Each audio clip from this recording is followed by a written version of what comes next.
GM. I think I would start off with one question. At some point, I think everyone would have been into some sort of Pokemon or anime or something collectible.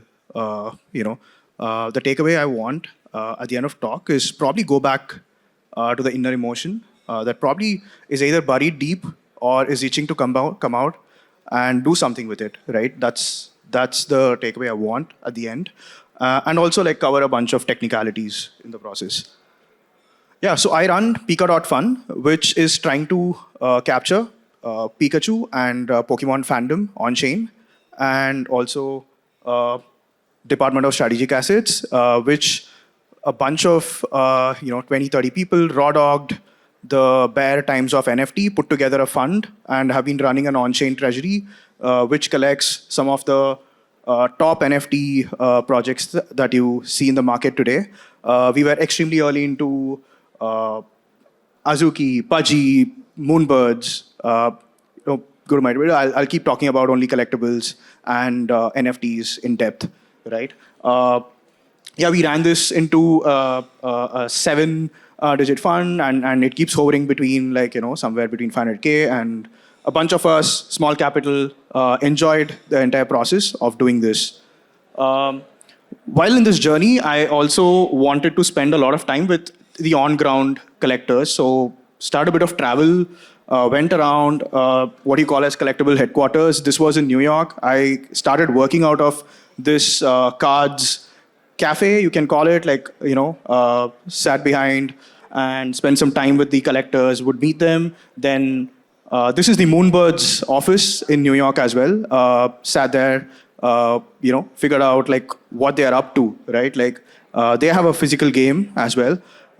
This is in SF. There's One Piece and sports convention, and been like jumping around all these collectible headquarters. But nothing gave me like the. It's not a full circle, right? Like unless you land in Japan, which is the mecca of collectibles. And what is the first thing that you do, right? You probably have a ramen or maybe a nori roll. No, the first thing you actually spot a Pikachu. I landed, went to a family mart right at the airport, wanted to pick up some snacks, and I spotted Pikachu, right?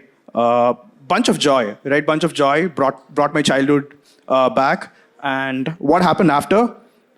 Every city I went, I spotted more and more Pikachu representation, right? Not just in terms of probably the Pokemon stores or the IP, but people wearing them, representing them, from a sock to not a single, you not find a product that's not represented as Pikachu in Japan. That's how much they love, the mascot, headphones, your watch chargers, cards, everything, right? I came back over a just that was missing probably a little bit of the collectibles, having chai, and decided let me start off something for the joy of Pika fandom. Put together something called as Pika Capital. PIKA Capital is a living treasury. We acquire Pikachu grails every buy, every sell. We earn creator rewards, all growing our treasury. The dream, $1 million raised to acquire the Holy Grail. The Pokemon Illustrator, revered by collectors around the world as the holy grail of Pokemon cards. But why Pikachu? Because out of hundreds of IPs, Pikachu has stayed the GOAT. Pikachu isn't just a character. Pikachu is culture. You back real grails. You represent the biggest Pikachu reserve experiment ever.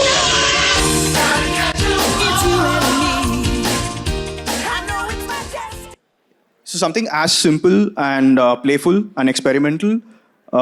We launched the token Pika as well.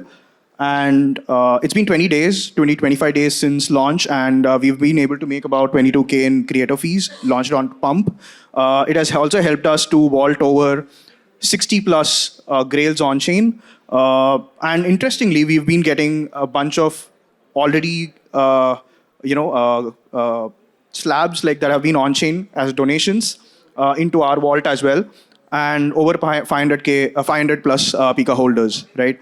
Uh, but this is the state of current Indian Pokemon market. It's on WhatsApp.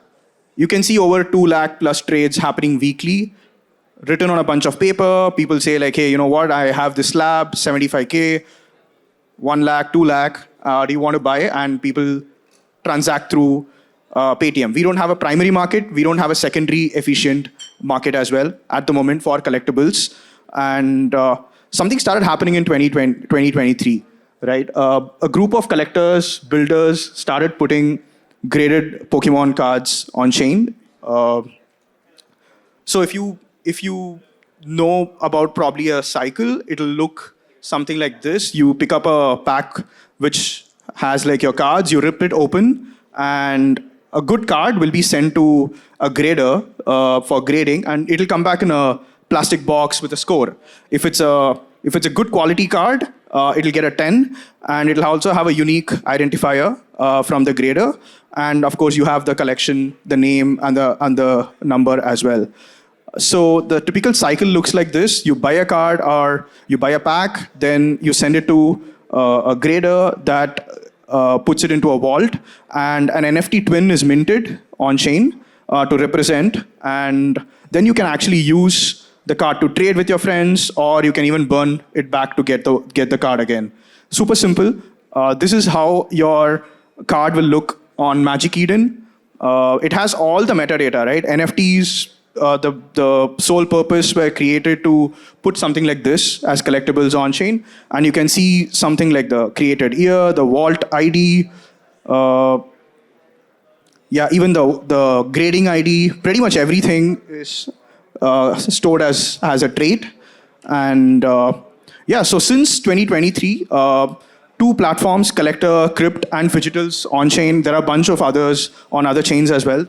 They have over 200k plus queues that have been put on chain, and also in multiple categories like Pokemon, NBA, NFL, Disney as well, right? So a lot of graded cards off-chain traders are getting on-chain, and they are able to, open up new markets, like a market like India, which can never probably get its access on a graded slab or probably on WhatsApp buried deep, can go to this platform and start buying right away without KYC, without having all the guardrails of an auction house or anything. And this is a very, very interesting chart. That's a recent phenomenon. If you see Fidgetals and Collector Crypt, the revenue numbers are rivaling Base, even the chains, right? Like the niche market that we felt probably didn't exist at all as NFT collectors or Pokemon collectors are beating even the revenue numbers of the chains and larger DeFi protocols themselves. And all this is happening probably because of the love of degening and collecting. Right, again, so anchoring back, 60 plus cards vaulted, all because a bunch of fans were able to put together a bunch of cards on chain, right? This comes to next gen treasuries. What is next gen treasury gonna look like, right? For us, we didn't start off with capital. PIKA started off as an experiment. We just went to pump, launched a token that randomly, I told the story, and people picked it up, started generating that revenue. So new gen treasuries don't probably have to start off with capital. They start off with token attention, and that leads to capital formation. That can lead to more attention and growth as well, right? Communities need to move fast, and the money needs to move faster as well. I will probably rage quit like trying to look through all 5,000 cards and trying to find efficient prices and stuff. That brings me to the next stage of the project, agentic autonomous treasuries, where no humans are involved. You set rules and the agents will take care of themselves and figure out how to buy. Comes in 3 stages, but it's a bunch of agents working together for a single objective to generate more profits. And those profits can lead to flywheels, like buying more PIKA tokens, burns, and things like that. The first biggest problem is what to buy, looking through thousands of listings. And that's what we are solving for in the Cypherpunk hackathon. We want to create an agent that will look through thousands, 5,000s of listings and find the right item to buy, then analyze, figure out whether it wants to purchase or not, look through data points of previous sales history, average price, the rarity, the population, the lore, and then decide whether it needs to go into a buy and flip mode for profit, or go into the vault for a larger purpose, or give away to the community to grow. And this, we've been experimenting for about the last 2 weeks manually, and we've been able to buy over 1.5 mil PIKA from the flips. And you will see a version 0 of this automated and running through an agent. No need to like touch a button or anything at all. It'll keep buying, selling, take the profits and run into, and I want to end the talk with, thought process, right? We are all fans of probably some sort of anime IP, and every fandom deserves to have a living treasury of collectibles or products or anything that it represents on chain. So if you have some ideas, go start off something similar. Try to figure out what can be put on chain, and it can be anime, it can be even like Bollywood stars, anyone, right? Like figure out what is available and you can put it out there. And I want to say PIKA would be one of the first prototypes in this journey that's trying to create a parallel market for IPs that do not have a token or do not have a representation in the traditional world. If you want to support us, you can go check out at pika.fund the progress there. And if you want to help in terms of the growth on the community side or anything, I'll be around. You can hit me up. Thank you.